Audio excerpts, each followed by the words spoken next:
All right, so I want to have a conversation about the termination of Sherrone Moore, head coach at Michigan, a former head coach at Michigan. Something is really bothering me. Now, first, let's talk about this thing with everybody talking about race, which really irks me. The only thing about race, well, better yet, let's start it off this way. Let's start it off this way.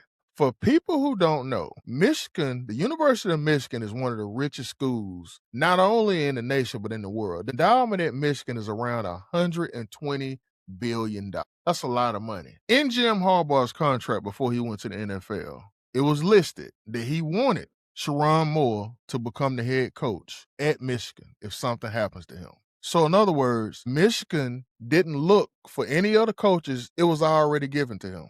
He's an African American, the first ever African American to coach the University of Michigan, which is huge. That's a big deal. Michigan, like I said, one of the biggest schools in the nation, tradition wise, big stadium, just a huge deal. So, yes, I like that. But what I don't like is people making statements like, oh, he got terminated just because he had an affair with a white woman.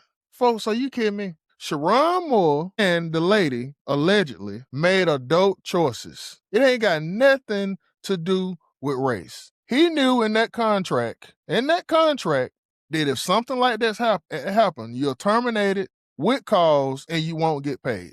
This man was making almost $10 million a year and lost his job for having an inappropriate affair with a staff member.